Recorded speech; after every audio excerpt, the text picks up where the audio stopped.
ఇరుముడి movie ఇప్పుడే చూశాను భయ్యా. మూవీ అయితే చాలా బాగుంది. ఫైనల్లీ ఆఫ్టర్ 5 ఇయర్స్ మన రవి అన్న బ్లాక్ బస్టర్ హిట్ కొట్టాడు భయ్యా. ఈ మూవీలో రవి అన్న యాక్టింగ్ ఉంటుంది భయ్యా, వేరే నెక్స్ట్ లెవెల్. అయ్యప్ప స్వామి భక్తుడిగా జీవించేశాడు. కూర్చున్న చోటే రవి అన్న ఏడిపించాడు, అరిపించాడు, నవ్వించాడు. రవి అన్న కెరియర్లోనే ది బెస్ట్ మూవీ. ఈ మూవీలో ట్విస్ట్స్ ఉంటాయి భయ్యా, నెక్స్ట్ లెవెల్. ఎవ్వరు ఊహించలేరు. మూవీ మొత్తం ఒకెత్తు అయితే లాస్ట్ 40 మినిట్స్ వేరే లెవెల్. ఈ మూవీలో సాంగ్స్, బీజిఎమ్స్ చాలా బాగున్నాయి. ఎస్పెషల్లీ మల్లెపూల పల్లకి బంగారు పల్లకి సాంగ్ అయితే ఒక్కడు కూడా సీట్లో కూర్చోలేడు.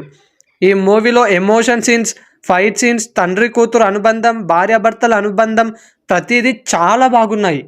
జేవి ప్రకాష్ అన్న మ్యూజిక్ అయితే ఇరగదీశాడు. ఈ మూవీలో నటించిన ప్రతి ఒక్కరూ చాలా బాగా నటించారు. ఇలాంటి మూవీస్ చరిత్రలో మళ్ళీ మళ్ళీ రావు. ప్రతి ఒక్కరూ థియేటర్లో చూడండి. అందరికీ ఇరుముడి మూవీ చాలా బాగా నచ్చుతుంది. నేనైతే ఈ మూవీని చాలా బాగా ఎంజాయ్ చేశాను friends. Thank you for watching. Please like, share and subscribe my YouTube channel friends.